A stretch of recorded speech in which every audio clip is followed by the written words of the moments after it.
Maravilha. Podem se assentar. Bíblia aberta aí no final do capítulo 14, que eu vou dar uma rápida explicação do que se passa no capítulo 15, porque o nosso assunto começa no 16. Glória a Deus. Amém? Vamos então concentrar agora? Amém. Na lição passada, nós terminamos falando sobre o retorno de Paulo da primeira viagem missionária. E terminamos no capítulo 14, final do capítulo 14, que quando fala exatamente a respeito do relatório que Paulo e Barnabé prestaram à igreja de Antioquia, né? Nós falamos sobre isso na aula passada, não na terça passada, na aula passada. Que foi terça passada, né? Acho que foi, Muito bem, a nossa aula de hoje, porque nós estamos falando sobre Paulo, né, especificamente. Nós não estamos falando do livro de Atos, estamos falando de Paulo. Então, para a nossa aula de hoje, nós pularíamos o capítulo 15. Mas para você não ficar perdido do que está acontecendo dentro do livro de Atos, então eu vou dar aqui uma rápida explicação da importância do capítulo 15 na história da igreja. Quando Paulo voltou da primeira viagem missionária, nós falamos na semana passada e retrasada,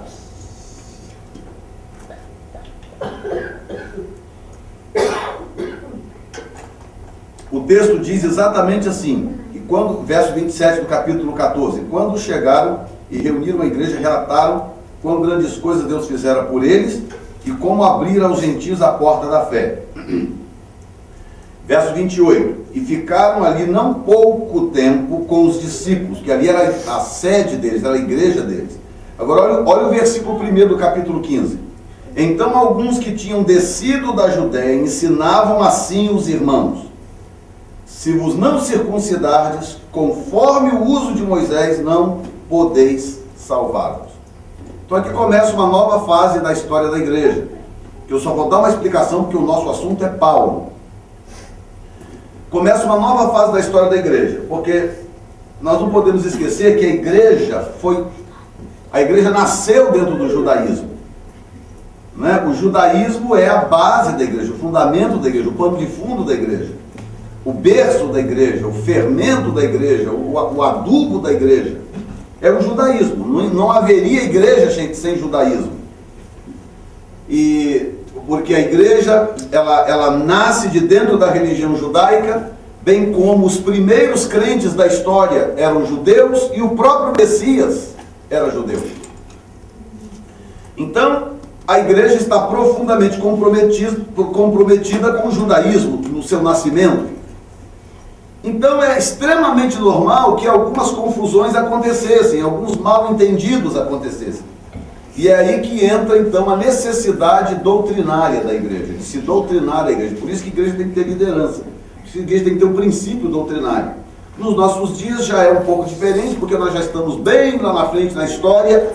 Então, no nosso caso, já existe, conceitos denominacionais, já existe uma série de coisas, teologia sistematizada, coisa que não havia naquela época. Naquela época não havia teologia sistemática, não havia denominação, não havia concílios denominacionais, convencionais, nada disso. Havia a igreja.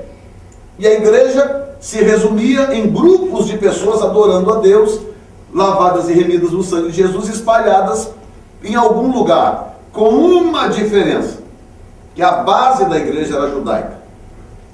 Então, o que acontece? É normal quando há uma transição de uma religião para outra, é consideravelmente normal que as pessoas que transitam de uma religião para outra acabem levando consigo resquícios daquela religião. Então, por exemplo, quando houve a reforma, entre o século XV e o século XVI, quando começou o processo da reforma ali, os homens, os reformistas, eram todos católicos, né? Eles saíram de dentro, não todos absolutamente, mas a maioria, os sustentadores do reformismo. O que aconteceu? Eles saíram de dentro da igreja católica, pregaram a mensagem da fé, a mensagem da graça, começaram o processo da reforma, mas acabaram trazendo junto com eles uma série de influência do catolicismo, porque aquilo estava dentro deles. Então, são coisas que não dá para cuspir para fora da noite para o dia, não é verdade? Por exemplo, o povo de Israel, quando saiu do Egito, Deus tirou com mão forte, glória a Deus, celebraram que Deus é grande, que Deus é isso e aquilo, mas na primeira bobeira que Moisés deu, o que eles fizeram? Voltaram para a prática pagã, porque aquele bezerro fazia parte de uma das divindades do Egito, era uma das divindades do Egito. Então o que eles estavam fazendo, na verdade, era tentando mesclar a religião egípcia com aquela nova realidade monoteísta. Eles estavam tentando mesclar as coisas. Então isso aconteceu ao longo da história, aconteceu com o povo de Israel, aconteceu inclusive em várias épocas, e aconteceu também com a igreja. Então a igreja nasceu, aquele povo que está ali agora, eles são cristãos. Inclusive receberam esse nome em Antioquia da Síria. Cristãos. Só que eram cristãos oriundos do judaísmo. Então a vida inteira ouvindo que tinha que circuncidar o menino, e que tinha que guardar o sábado, que não podia comer isso, que não podia comer aquilo, que tinha que fazer aquilo, que fazer assado. Toda a liturgia judaica. Então o que aconteceu? Paulo e Barnabé viajaram para a primeira obra missionária, passaram aproximadamente 3 anos fora. Lembram disso que nós falamos? Aproximadamente 3 anos. A segunda foi maior, foi aproximadamente 4 anos, quase 5, 4 anos e um pouquinho. Porque ele ficou mais tempo em alguns lugares. Quando Paulo e Barnabé voltaram, tinha gente já que estava vindo da Judéia, que era a região ali do comando da igreja, judeus, que estavam indo para aquela região e que chegaram na igreja de Antioquia e que estavam agora discutindo com os irmãos da igreja, tentando estabelecer uma doutrina judaica de que eles deveriam se circuncidar. Porque no entendimento deles, mesmo sendo igreja, tinha que circuncidar para ser salvo. Aí começou a guerra, que, por incrível que pareça, se estende até os dias de hoje, com temas diferentes, mas se estende até os dias de hoje. Então, para você ver que a igreja enfrenta esse tipo de guerra, de batalha, desde o seu nascimento, desde o seu berço. Então você vê uma confusão aí, fulano ali não pode cortar o cabelo, de lá pode, aquele ali é contra o batom, de lá deixa, aquele não pode brinco, aquele exclui que andou de bicicleta, essas coisinhas são diferentes em essência da questão do sábado ou da circuncisão, mas que em princípio fala da mesma coisa. A tendência que o homem tem de não entender a graça. E quando você diz, não, nós somos salvos por Cristo, é verdade, mas se não guardar o sábado vai para o inferno. Então nós não somos salvos por Cristo, pela graça em Cristo. Não, nós somos salvos por Jesus, mas se cortar o cabelo perde a salvação. Então que graça mais frágil é essa? Que graça mais frágil é essa? Não, é Jesus, mas se usar a calça comprida, igual a irmã Ana está ali, acabou, perdeu a salvação. Macacão. Eu fiz o sepultamento de uma moça que morreu desviada porque foi excluída da igreja porque andou de bicicleta. E eu fiz o velório dela, que morreu desviada. Espero que tenha tido tempo de se arrepender, porque foi um acidente de carro, de voltar para Jesus. Se não, morreu desviada porque o pastor excluiu ela porque andou de bicicleta. Então, o homem tem essa tendência de criar essas coisas. Então, vamos passar direto, nós estamos caminhando para frente. O que deu? Bom, pode, não pode? Aí Paulo e Barnabé, que tinham uma mente mais esclarecida, eram apologistas, eram defensores da graça. Então, houve uma discussão muito grande, porque Paulo e Barnabé defenderam a liberdade na graça e combateram aqueles homens. Só que Paulo não tinha autonomia, e nem Barnabé tinha autonomia para decidir as coisas em nome da igreja com I maiúsculo. O que eles fizeram? A igreja de Antioquia decidiu, não, então faz o seguinte, vai Paulo, Barnabé e mais alguns a Jerusalém conversar com os apóstolos. E aí Paulo, Barnabé e alguns, diz o texto, foram a Jerusalém para conversar com a liderança da igreja, com os apóstolos. E para ouvir, inclusive, Pedro e Tiago, que eram os dois de maior autoridade. Quando chegaram lá, discutiram o assunto, então chegaram à seguinte conclusão. No versículo, quando chega no versículo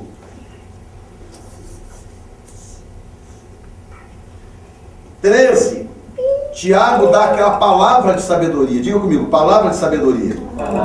Eu louvo a Deus pelas pessoas que têm essa capacidade de, em momentos de dificuldade, momentos de crise, momentos de desentendimento, liberar uma palavra de sabedoria. Verso 13. Diz assim: e havendo-se eles calado, tomou Tiago a palavra, dizendo: varões e irmãos, ouvi.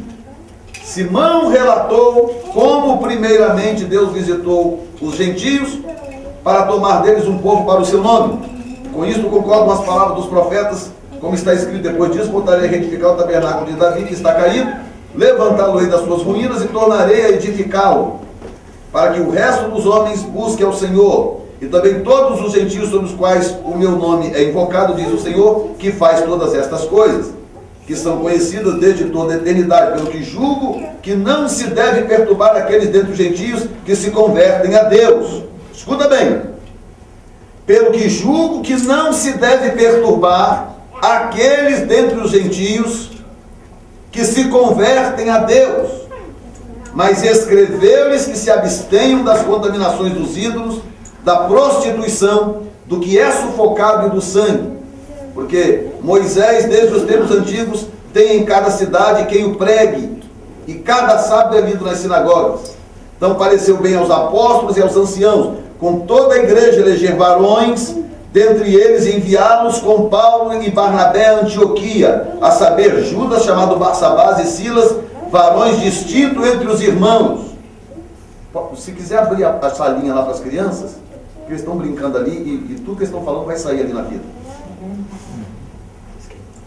Tem uma salinha ali cheia de brinquedinho, pode liberar eles, não tem problema nenhum, a gente pode brincar à vontade lá.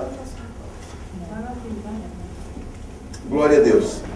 E diz assim, Silas, varões distintos entre os irmãos. Veja bem, verso 23. E por intermédio deles escreveram o seguinte: os apóstolos e os anciãos e os irmãos, aos irmãos dentre os gentios que estão em Antioquia, Síria, Cilícia, saúde. Portanto, ouvimos que alguns que saíram dentre nós vos perturbaram com palavras e transtornaram a vossa alma, não lhes tendo nós dado mandamento.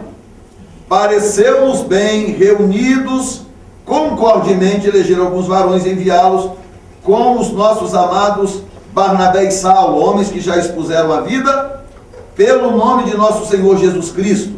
Enviamos, portanto, Judas e Silas, os quais da boca vos anunciarão também o mesmo. Na verdade, pareceu bem ao Espírito Santo e a nós. Pareceu bem ao Espírito Santo e a nós. Não é a nós e ao Espírito Santo. Pareceu bem ao Espírito Santo e a nós. Sempre ele primeiro, amém? Amém. Não vos impor mais encargo algum, senão estas coisas necessárias, que vos abstenhais das coisas sacrificadas aos ídolos, e do sangue, e da carne sufocada, e da fornicação. Destas coisas fareis bem, se vos guardardes, bem vos vá. Então aqui ficou decidido o caráter da igreja, comportamento doutrinário, ou a separação da igreja de Israel no que tange a prática dos usos e costumes. Esse mandamento não serve para Israel. Israel continua sendo Israel, mas a igreja não é Israel. A igreja é a igreja. Então, você se converteu a Cristo, você tornou-se igreja porque creu em Jesus, então você não precisa se circuncidar. Você não precisa guardar o sábado. Você não precisa ter práticas judaicas, legalistas. O que a igreja pode é resgatar profeticamente algumas informações judaicas, inclusive práticas judaicas, profeticamente, mas não legalisticamente, como se nós dependêssemos daquelas coisas para sermos salvos. Então a palavra conclusão que os apóstolos chegaram pelo Espírito, pareceu bem ao Espírito Santo e a nós. Hoje em dia, as pessoas dizem o seguinte: pareceu-nos bem. Nem o Espírito Santo eles incluem depois. Naquela época não pareceu bem ao Espírito Santo e a nós, porque o Espírito Santo é que é Senhor da obra, amém? Amém. Não vos impor nada mais além disso. 4 coisas. simples. E que essas 4 coisas já é complicado de manter por causa de questões regionais, culturais e etc. Primeiro, não se envolver com nada consagrado a ídolos. Segundo, não comer carne sufocada. Terceira, não comer sangue, que a vida está no sangue. E quarto, não se envolver sexualmente de forma ilícita. Fornicação, que é primo do adultério também, né? É a mesma coisa para solteiro e para casado.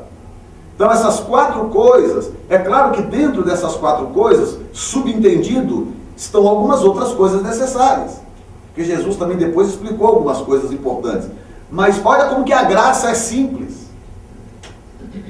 Olha como que a graça é simples. O judaísmo tinha 600 e tantos preceitos de lei, fora o comentário desses preceitos dentro do Talmud, que dava mais um tanto de coisa, mais milhares e milhares de preceitos. A graça nos apresenta 4 coisas. Não nos envolvemos com idolatrias, nada consagrado a ídolo, nada ligado à prostituição, respeitar o sangue e a carne sufocada. That's it. Lembrando ainda que, se pecarmos, disse João, temos um advogado junto ao Pai, Jesus Cristo, o justo.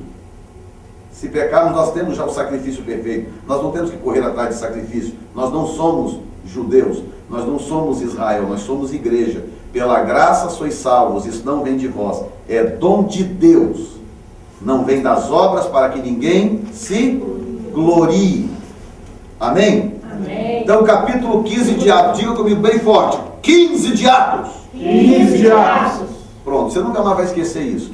Foi no capítulo 15 de Atos que a vida da igreja foi decidida doutrinariamente falando. Foi ali o primeiro concílio da igreja, o primeiro concílio da história da igreja. Foi quando essas decisões sábias foram tomadas, e então essa notícia era levada, aos povos, aos gentios, porque quando eles ouviam a mensagem do evangelho, atrás vinham os judeus apizinhando. Não, tudo bem, é verdade, mas você tem que circuncidar, tem que não sei o que lá, tem que guardar o sábado. E aí aquilo era pesado demais para o gentio. Aí Tiago disse o seguinte: escuta, por que nós vamos impor sobre eles algo que nem nós e nem nossos pais podemos carregar? Então nós vamos impor sobre os gentios aquilo que nem nós conseguimos carregar? Não, nada disso. E aí quando os gentios começaram a receber aquela informação, que a informação chegou na igreja de Antioquia, porque vocês já perceberam ao longo desse estudo a importância da igreja de Antioquia. A igreja de Antioquia era o quartel-general naquela época, na terra. A igreja de Jerusalém era a igreja legal. A igreja de Jerusalém era a fonte da autoridade, era de onde saía a autoridade, era onde estavam estabelecidos os primeiros apóstolos. Mas a igreja de Antioquia era a igreja espiritualmente influente. Era a igreja da execução, da revelação, do entendimento, da ministração, do discipulado. Tudo acontecia em Antioquia. Digam graças a Deus. Graças a Deus. Aí Paulo e Barnabé voltam para Antioquia. Voltaram da primeira viagem missionária, foram para Jerusalém para poder esclarecer esse problema, voltaram para Antioquia, ficaram ali um tempinho, não foi pouco tempo, ficaram ali por um tempo, e aí acontece algumas coisas. Primeiro, versículo 36 do capítulo 15. 15:36. Nós vamos aonde der, depois a gente para e continuamos na próxima aula. Alguns dias depois, disse Paulo a Barnabé: tornemos a visitar nossos irmãos por todas as cidades em que já anunciamos a palavra do Senhor, para ver como estão. Alguns dias depois, disse Paulo a Barnabé. Escuta aqui. 3 anos antes, Barnabé era líder de Paulo. Lembram da história? Quer dizer, na verdade, até um pouco antes, porque 3 anos foi a viagem, mais um tempinho que ele ficou, aproximadamente um ano e meio em Antioquia. Então o tempo que Barnabé foi buscá-lo, 4 anos e meio antes disso aqui, Barnabé era declaradamente líder de Paulo. Barnabé era superior a Paulo. Só que começou a haver uma transição, por causa do dom de Paulo, do chamado de Paulo. O chamado de Paulo era maior, o chamado de Paulo era superior ao de Barnabé. E o que aconteceu? Foi acontecendo uma mudança. Naturalmente, em nenhum momento a Bíblia diz, então agora Paulo assumiu a liderança, porque não existe nenhuma informação formal disso. Mas naturalmente, gradativamente, à medida que o texto vai caminhando do capítulo 13 para frente, você começa a perceber que vai havendo uma mudança de posição. Paulo vai saindo daqui e vai passando para uma posição superior. O que eu quero dizer? Que nós temos que respeitar essas coisas, são soberanas. Tem a ver com a soberania de Deus. Amém? Amém. São coisas soberanas. Eu tenho muito temor de Deus dessas coisas. Eu sempre digo isso e repito. Eu estou liderando pessoas hoje que amanhã eu não sei onde estarão. Eu não sei. Amanhã podem estar em lugares absurdos que eu nunca imaginei chegar. Amanhã pode estar fazendo uma grande obra enquanto eu estou aqui me debatendo, pelejando aí para poder plantar uma igreja aí para chegar a 100. De repente amanhã Deus te levanta aí com uma graça violenta, um dom terrível, e você vai reunir aí 10, 15 mil pessoas assim. Então essas mudanças na economia divina estão programadas. Nós temos que ter humildade para essas coisas. Tem gente que não tem. Tem gente que, se suspeitar que alguém está se levantando do lado dele com uma graça maior, com uma unção maior, com uma sabedoria maior, a pessoa fica endemoniada, fica em pânico. Perde a bênção mesmo. Tem líderes que até matam o camarada no sentido figurativo, porque não consegue imaginar que alguém do lado dele possa ser mais capaz, mais usado e tal. A pessoa não consegue imaginar isso.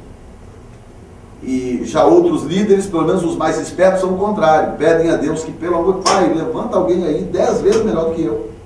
E deixa ele comigo pelo menos aí uns anos para poder me usufruir do dom dele. Deus é capaz, amém? Amém? Deus é capaz, Deus é capaz.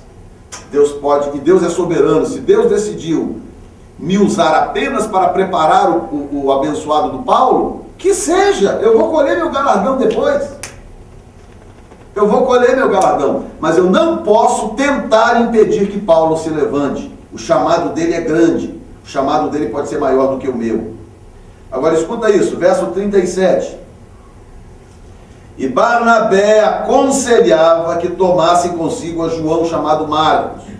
Aí começa o perigo, escute aqui. Aqui começa uma lição de vida dentro da Bíblia. O perigo de se discutir questões de discernimento. Por isso que é muito difícil. Eu sei porque eu olho para trás. Eu não vou dizer o que eu vou dizer porque eu sou líder, estou na posição de líder. Mas porque eu olho para trás e lembro do meu pastor, das coisas do passado, e eu posso dizer isso. É muito difícil entender um líder. Difícil. Porque normalmente quem está numa posição de liderança, se pelo menos tem uma vida com Deus e vive uma vida quebrantada, vai ver coisas que os outros não verão. Terá discernimentos que os outros não terão. Então, Barnabé, nesse momento aqui, houve uma falha de Barnabé. Que era para Barnabé ter percebido, não, Deus colocou Paulo num outro nível. Paulo assumiu um outro nível.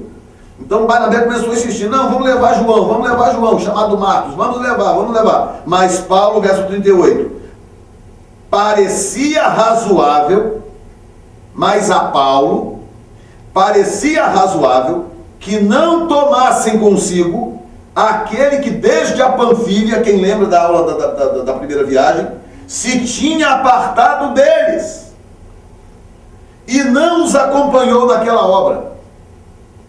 Não está dizendo que Paulo brigou, que Paulo bateu boca, que Paulo... Está dizendo o quê? Mas a Paulo parecia razoável. Então Paulo estava usando discernimento. Falou, Barnabé, o negócio é o seguinte, esse rapaz, você pode gostar dele, é gente boa, é verdade, pelo jeito era amigo de Barnabé, porque por causa de João, Barnabé rompeu com Paulo. Era, né? Então, segundo ele, até parente, eu não tenho certeza. Mas tinha que ter um laço realmente muito forte para o cara romper com Paulo, você imagina? Não, nós vamos levar João. Paulo chegou e falou assim, Barnabé, presta atenção. Esse rapaz foi conosco na primeira viagem missionária e nos largou na mão. Porque quando chegou na Panfilha, na primeira viagem missionária, se você lembra da aula, esse João voltou e Paulo e Barnabé foram sozinhos. Quer dizer, ele deixou os dois na mão, quem sabe na hora em que eles mais precisavam. Porque logo depois, na frente, quando eles chegaram em Listra, lembra o que aconteceu em Listra? Quem lembra aqui? Vamos ver quem lembra alguma coisa da aula passada. O que aconteceu em Listra? Fora o pastor Joel, lógico. Soraya, salva aí a situação, Soraya. O que aconteceu em Listra? Sem olhar na Bíblia. Hã? Ele foi apedrejado, Paulo. Paulo foi apedrejado, lembra? Foi dado como morto. E ao que tudo indica, foi quando ele foi ao terceiro céu, né? Pelo menos é o que a maioria acredita. Quer dizer, vamos aqui supor, né, como diz, vou viajar. Se tivesse mais um, talvez era um reforço, não sei, talvez a coisa teria sido diferente. Talvez eles não teriam passado por certas crises que eles passaram. Estão entendendo? Então Paulo tá arrazoando. Fala, como é que nós vamos levar esse camarada numa segunda viagem missionária se o camarada nos largou na mão na primeira? Quem lança a mão do arado e olha para trás? Hein? Não é digno? Não é digno do reino dos céus. Do reino dos céus, ou de mim. Não é digno de mim. Quem lança a mão do arado e olha para trás não é digno de mim. Então essa palavra é muito grave, muito séria, gente. Pessoas que abandonam seus postos, pessoas que foram colocadas por Deus numa certa função, numa certa posição, para ficar ali, para aguentar firme, para resistir. E que quando chega o momento certo, a pessoa abandona aquilo ali. Pode ler, pastor. Colossenses 4:10. Colossenses 4:10, pode ler. Fala de Marcos, né? Uhum. Aristarco, que está na cadeia comigo, lhe manda saudações. E também Marcos, o primo de Barnabé. Muito bom, bem lembrado. Esse João chamado Marcos que ele falou, primo de Barnabé, quer dizer, é um problema de família aí, né? As preferências familiares. Não, nós vamos levar, não vamos não. Aí começaram a bater boca. Verso 39. E tal contenda houve entre eles, que se apartaram um do outro. Barnabé, levando consigo a Marcos, navegou para Chipre. E Paulo, tendo escolhido a Silas, partiu encomendado pelos irmãos à graça de Deus. Então olha aqui. Então aqui nós temos duas lições. Primeira lição, nós temos que respeitar, ou ter cuidado, respeitar, tratar com respeito e cuidado pessoas que têm um discernimento mais apurado. E isso não é difícil de identificar. Às vezes a gente olha uma pessoa e vê que aquela pessoa tem um discernimento do Espírito. Eu tenho muito temor disso, quando a pessoa diz, pastor, eu tive um sonho, eu paro para ouvir, eu fico atento. Pastor, eu tive uma revelação, pastor, Deus, eu paro para escutar, porque pode não ser nada, mas pode ser um tremendo aviso de Deus. Deus pode ter dado para aquela pessoa. Nós tivemos essa experiência essa semana, não foi?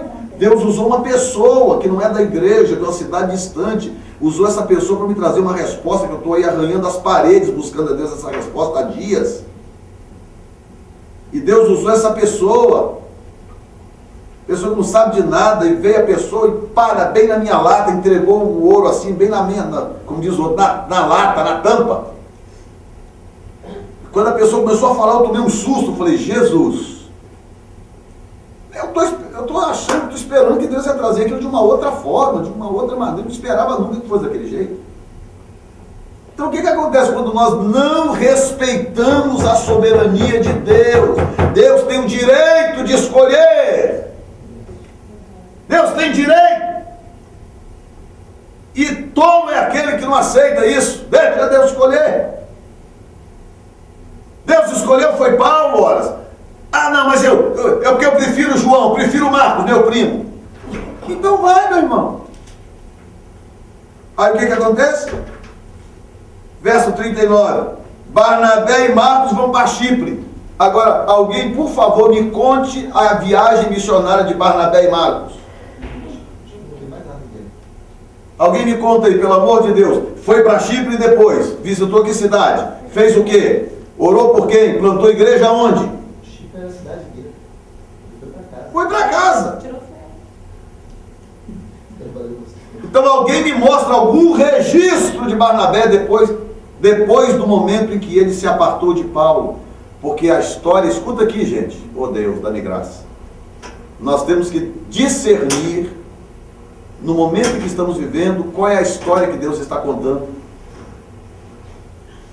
Porque essa capacidade que é uma humildade, nos ajuda, nos abençoa.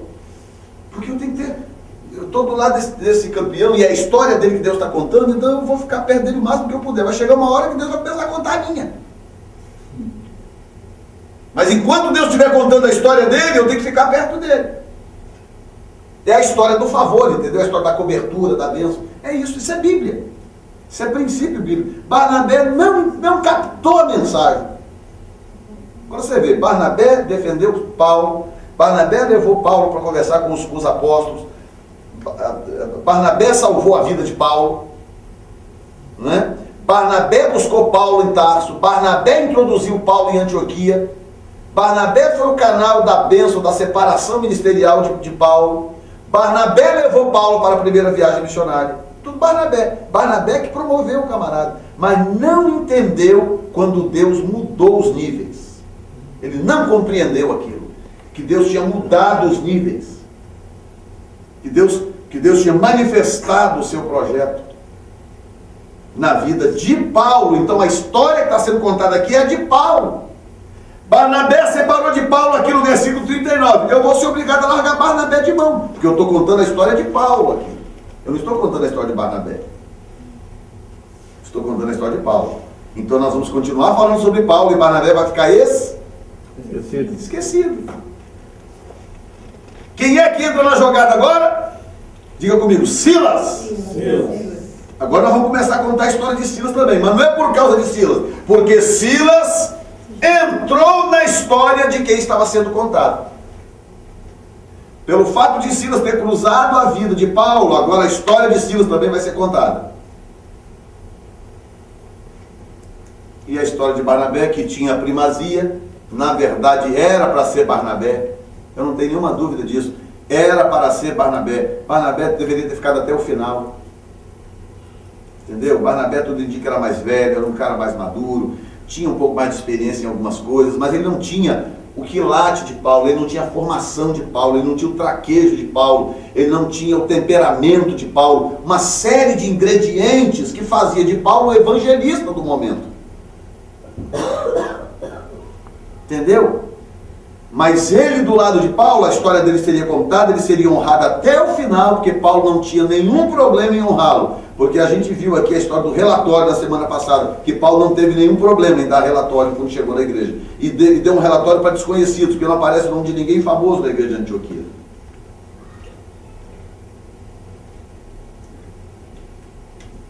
Amém?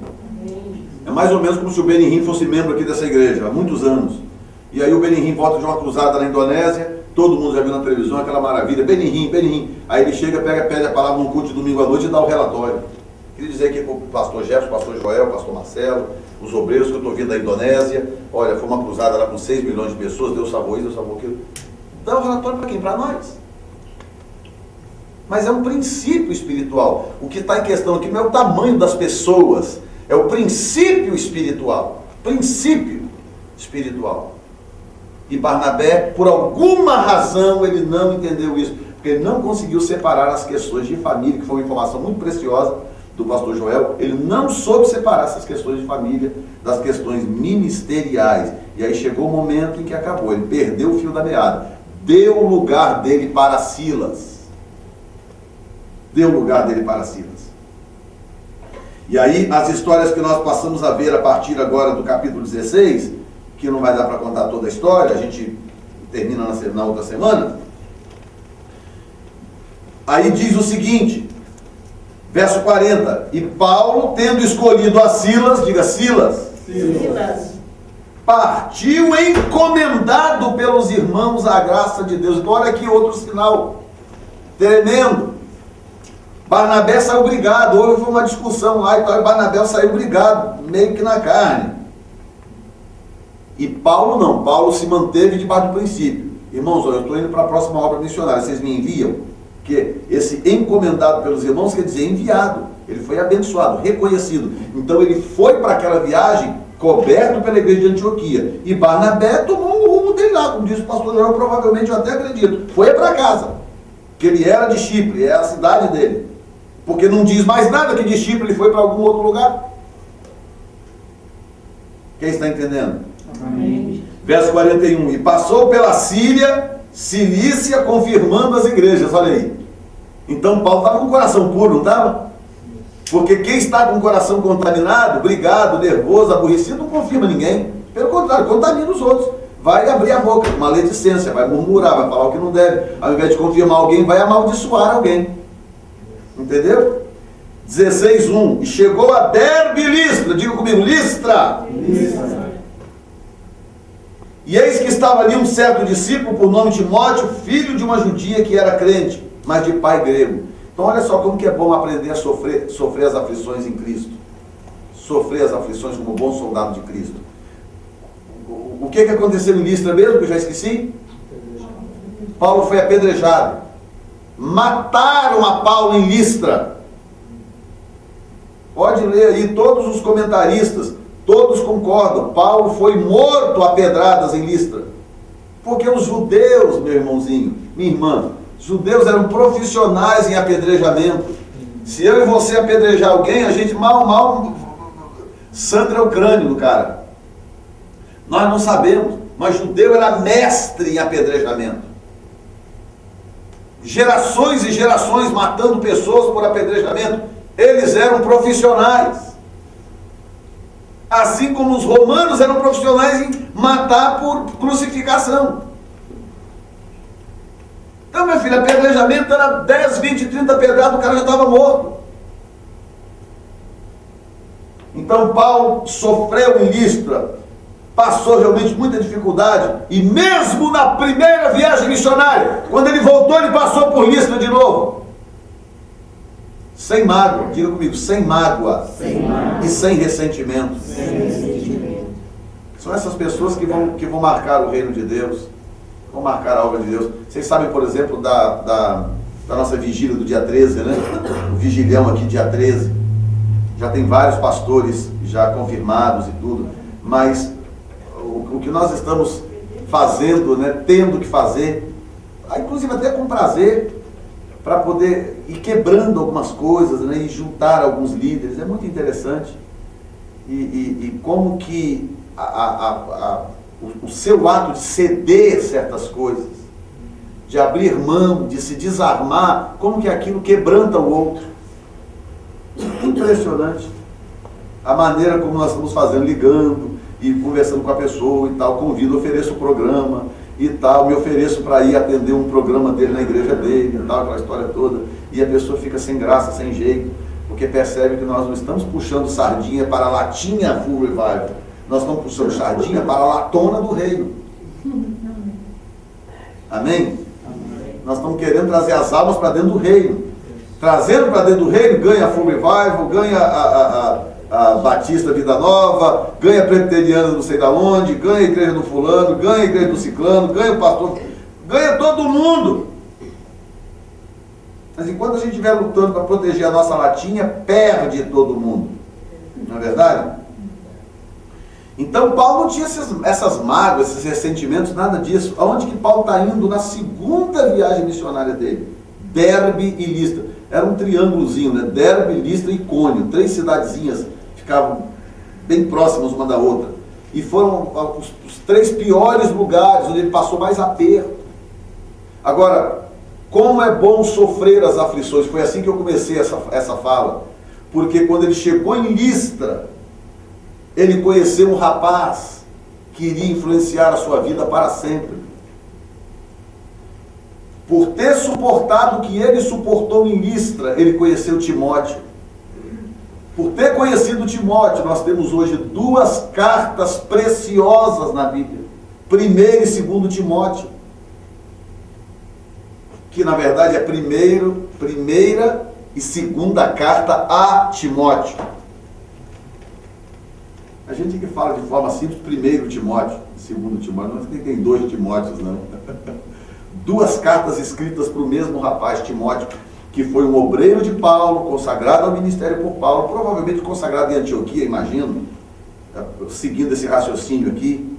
E aí, futuramente, Timóteo torna-se obreiro debaixo do apostolado de Paulo. E aí, por causa disso, Paulo escreve 2 cartas de discipulado, de orientação, que são 2 epístolas pastorais preciosas. Por exemplo, imagine a Bíblia sem esse versículo: procura apresentar-te a Deus como obreiro, que não tem do que se envergonhar e que maneja bem a palavra da verdade. Imagina o Novo Testamento sem esse versículo. Se Paulo não tivesse resistido o sofrimento de Listra, ele não teria conhecido Timóteo, que não teria se convertido, que não teria se tornado obreiro, e 1 e 2 Timóteo nunca existiria, portanto esse versículo nunca existiria. Amém?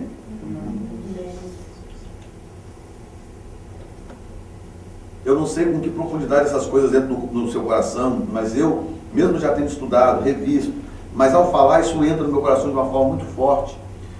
Porque qual é a conclusão que nós chegamos? Que nós causamos muitas perdas no reino de Deus por egoísmo, por pensar só na gente, por querer que a nossa vontade prevaleça em tudo. Prejuízos demais, gente. Você imagina como é que Paulo... Isso não passou pela mente de Paulo. Não, eu vou pegar esse rapaz porque eu preciso escrever 2 cartas. Não passou na mente de Paulo. Mas o fato de Paulo ser desarmado, não vou ali. Você vai aonde? Em Listra. Você está ficando doido.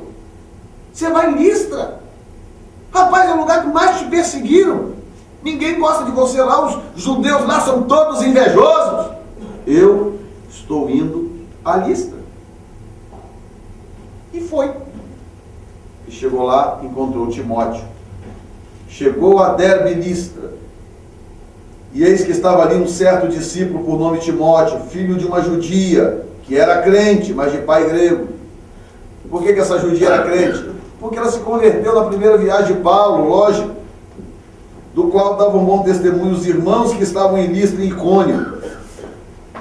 Paulo quis que este fosse com ele, tomando o circuncidor por causa dos judeus que estavam naquele lugar, porque todos sabiam que seu pai era grego.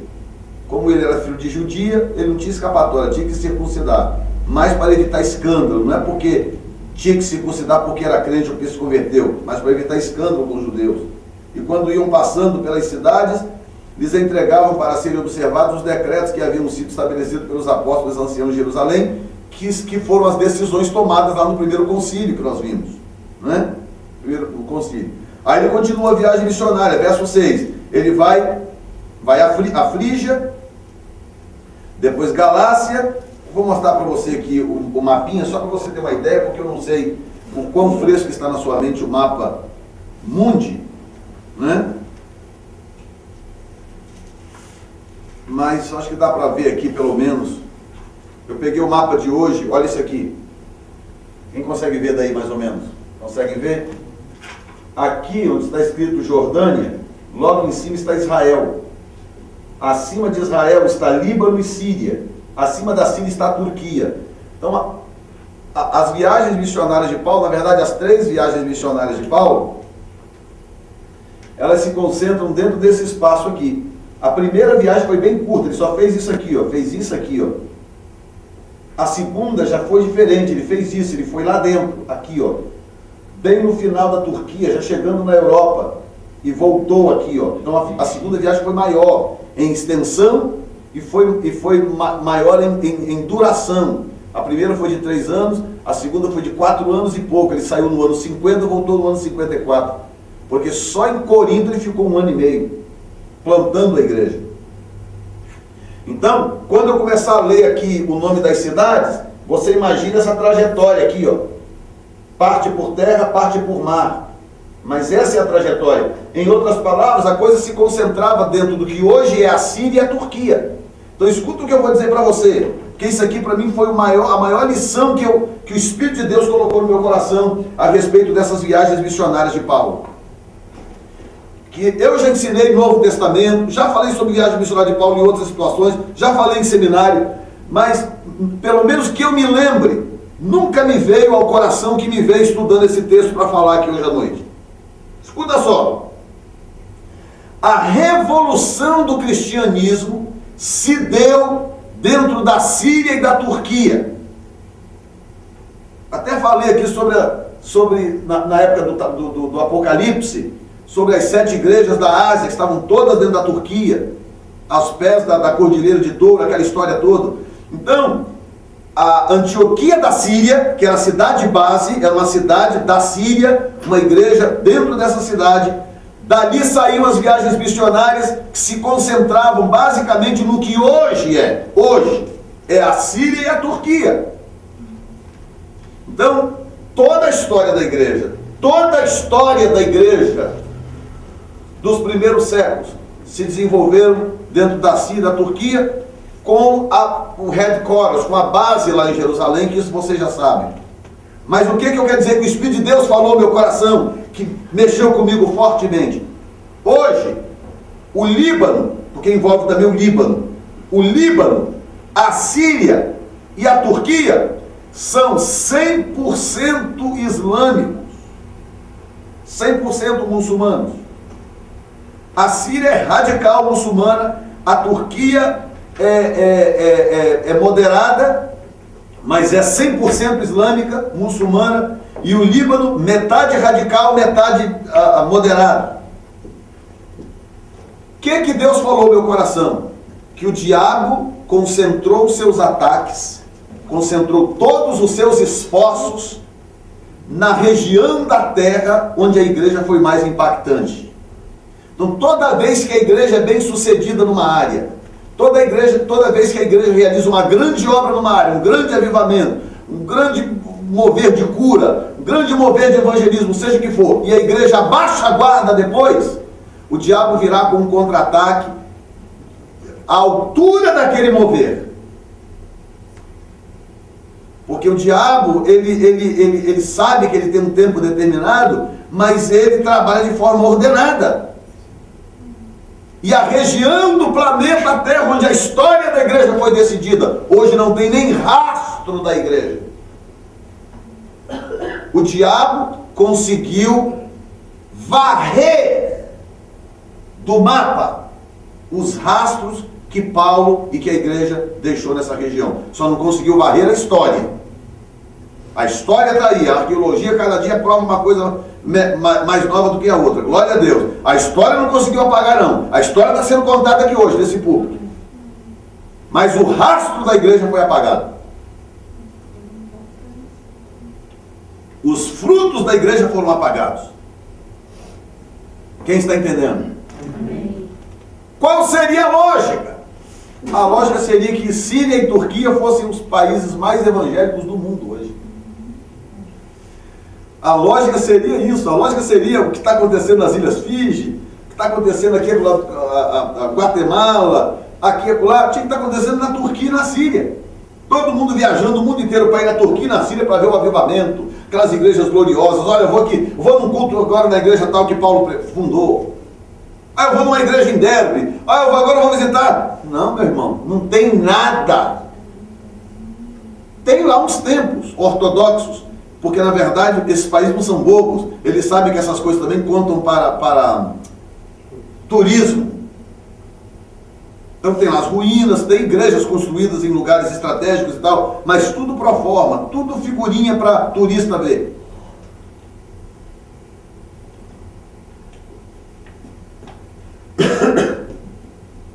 Diga comigo, estou entendendo. O diabo passou, a igreja baixou a guarda.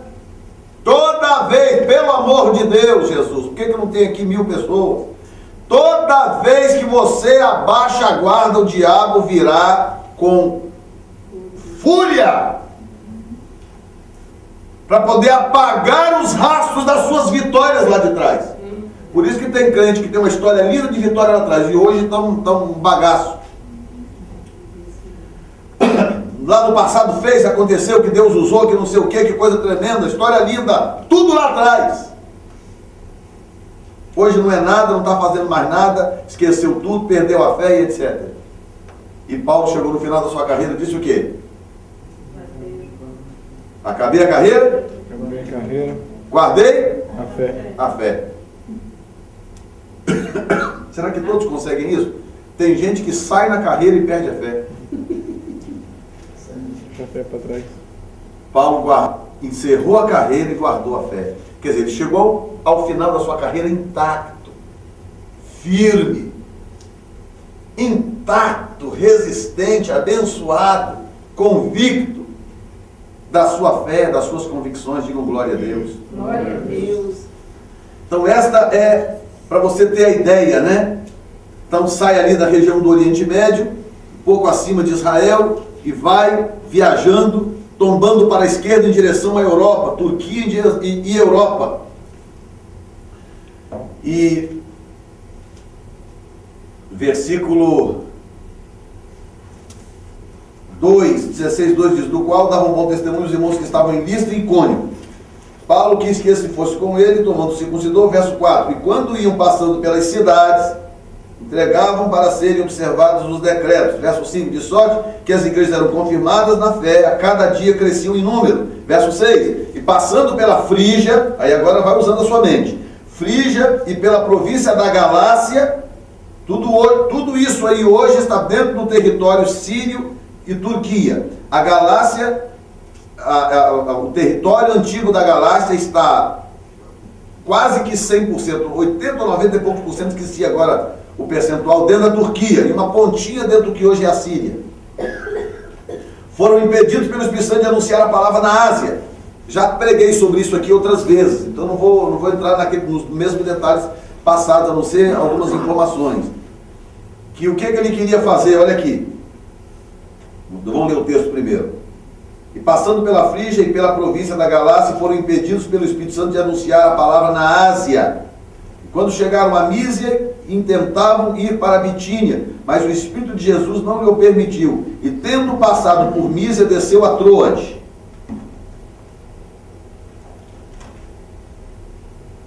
Diga comigo, Troade. Olha aqui.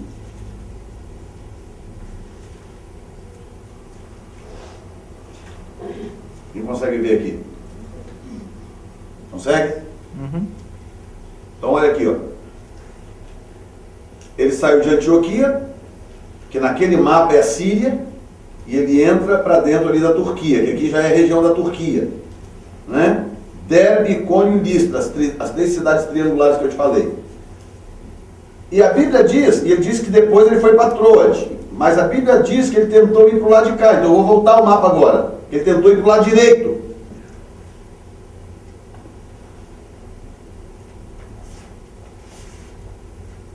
Troade já é o litoral, né? É, já estava em direção ao litoral. Ok, vê se você consegue pegar aqui, Márcio. Olha aqui. O caminho que Deus queria que ele fizesse era esse, em direção à Europa. Mas ele queria fazer esse. Se ele vira para o lado direito, ele encontraria logo aqui o Irã, aí em cima vem Turmequistão, Afeganistão, Paquistão, Uzbequistão, que é a parte norte da Ásia. Aí lá na frente sai na Rússia, a China, ele alcançaria toda aquela região da Ásia. Agora escuta isso aqui.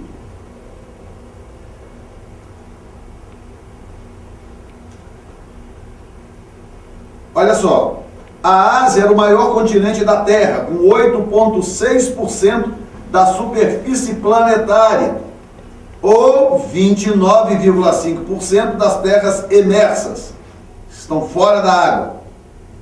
Parte oriental da Eurásia, a Ásia é também o continente mais populoso, com mais de 60% da população mundial.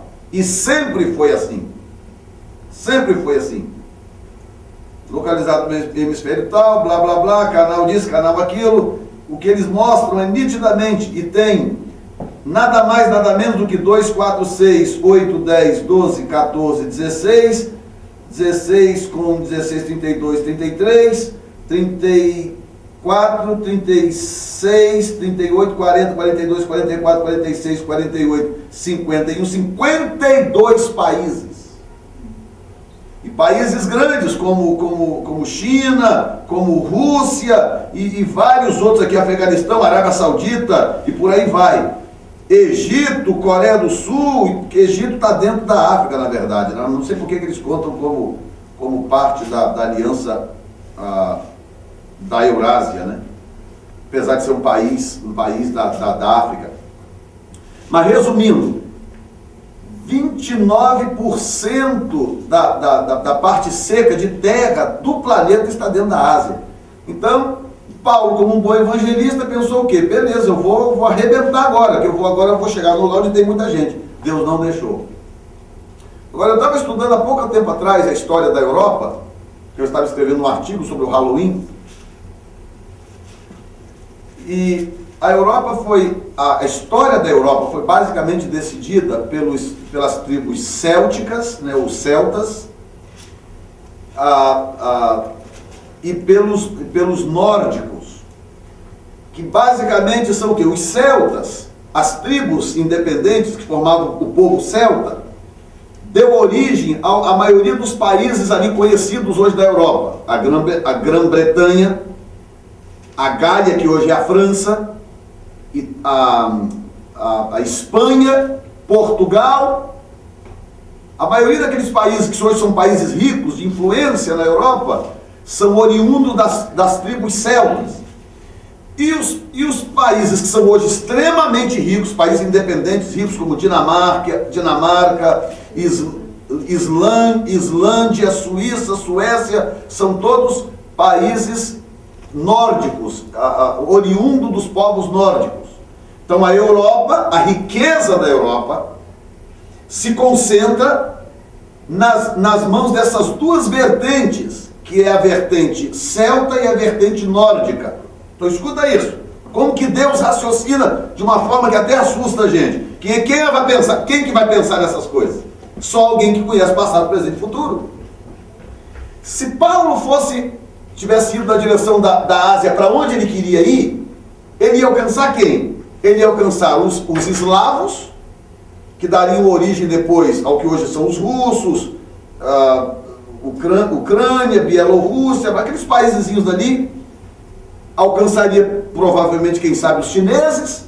Pastor, mas é muita gente. É verdade, mas não são nações dominantes. Agora, depois de tanto tempo que a China está se despontando, mas também se não despontar com quase 1,5 bilhão de habitantes. Entendeu? A Rússia cai e levanta, essa loucura. Não tem jeito, a Terra já há muito tempo é governada pela Europa. Mas a maior superpotência mundial é os Estados Unidos da América. Mas vem de onde? Foi colonizado por quem? Então a Europa é a região do planeta Terra que controla e domina a Terra. As 2 guerras mundiais que nós tivemos vieram da Europa.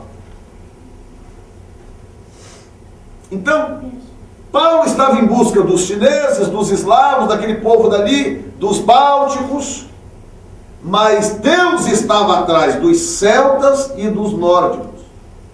Porque olha só como é que são as coisas.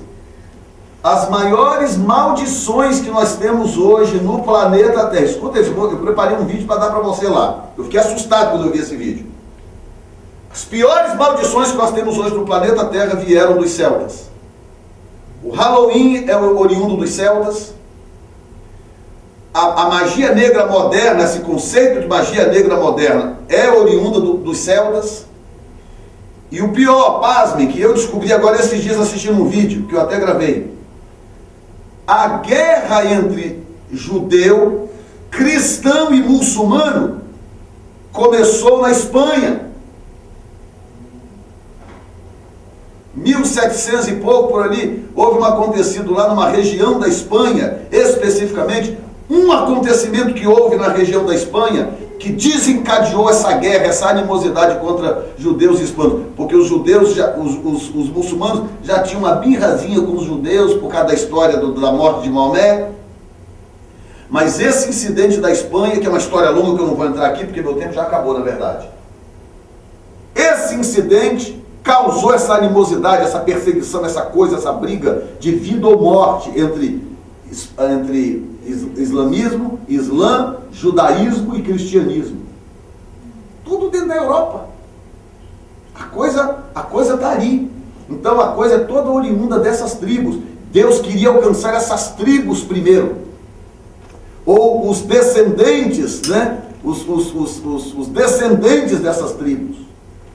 Porque uma vez alcançando essas tribos, o evangelho chegando ali na região da Europa, muita coisa seria decidida ali, como a própria história da Bíblia, né? Por isso que é bom a gente dar os estudos. Como a Bíblia chegou até nós, quem fez esse curso aqui viu. Tudo decidido aonde? A história da Bíblia? Na Europa. O texto é oriundo de Israel. O texto foi originado entre o povo judeu, com pouquíssimas exceções, mas o destino da Bíblia para o mundo foi decidido na Europa. Então a Europa é o entroncamento. Foi lá que Deus sabia disso. E porque Deus sabia disso, Deus tomou decisões soberanas. Não, Paulo, você não vai para o lado de cá, você vai para o lado de lá. E na semana que vem nós vamos falar sobre isso, sobre essa decisão, o que aconteceu com a história e com a história da igreja, quando Paulo então tomou a decisão de ir para a Macedônia. Amém? Vamos ficar de pé.